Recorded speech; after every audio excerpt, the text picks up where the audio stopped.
construir uma pilha zinco-cobre mergulhando uma lâmina de zinco em uma solução aquosa de sulfato de zinco e uma lâmina de cobre em uma solução aquosa de sulfato de cobre e unir as duas lâminas por um fio metálico contendo uma lâmpada. A lâmpada permanece apagada, pois o sistema está incompleto. Se as duas semicélulas forem unidas por uma ponte salina contendo uma solução aquosa de sulfato de sódio, o sistema se completa e a lâmpada acende.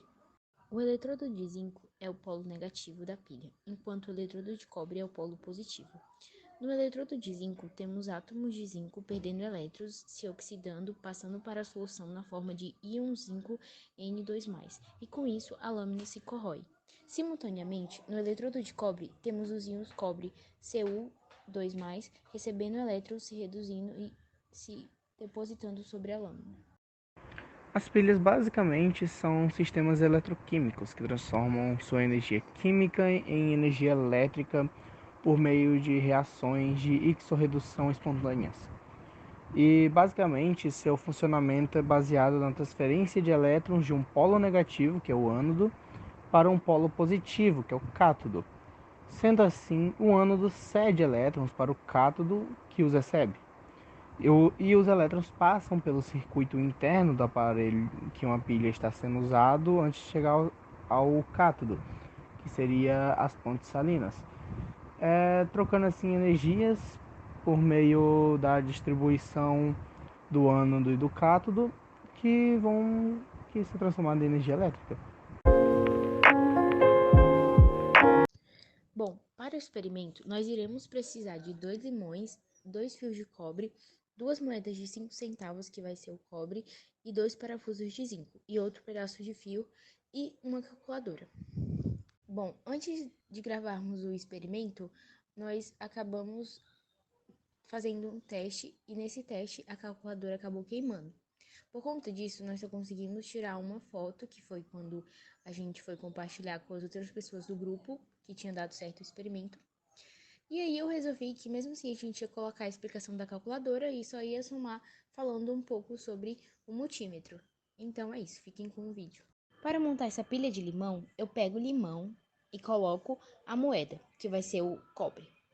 E vou pegar o parafuso, que é o nosso zinco, que será o polo negativo, e a mesma coisa com outro limão. Depois eu pego o fio de cobre para fazer a ligação em série, vou colocar no cobre e vou ligar no parafuso, que é o zinco. E aí, para ligar a calculadora, nós iremos precisar de 2 pedaços de fio, que um vai ser o polo negativo e o outro vai ser o polo positivo. Vou pegar o polo negativo e colocar no parafuso. Vou pegar outro fio, que é para ser o fio vermelho, que vai ser o nosso polo positivo, e vou colocar na moeda, no outro limão. Depois disso, nós iremos colocar na calculadora, no lugar do positivo. Agora, cada ponto deve ficar em um polo. Depois de encaixar, é só ligar. Bom, agora falando sobre o multímetro, ele é um aparelho de teste utilizado para medir 2 ou mais valores elétricos, ou seja, ele tem como principal função medir grandezas elétricas e mede também a diferença de potencial gerada pela pilha. E o resultado do nosso multímetro é 0,91. Agora eu vou explicar por que isso acontece. O zinco, ele tem um excesso de elétrons que ele consegue doar para o cobre, que por sua vez tem uma falta de elétrons. Então, o zinco ele serve como o ânodo e o cobre como o cátodo. Quando um tem um excesso e o outro tem a falta, a gente consegue conectar esse sistema através de um cabo. E tivermos um líquido ácido, que é o limão, que vai fazer essa reação química acontecer, a gente vai ter um desprendimento de elétron de zinco para o recebimento do cobre. Esse processo, que a gente chama de oxirredução na química, gera uma diferença de potencial. Então, o zinco tem um potencial de doar elétrons e o cobre tem um potencial de receber elétrons, o que acaba gerando uma corrente elétrica com potencial suficiente para ligar a calculadora.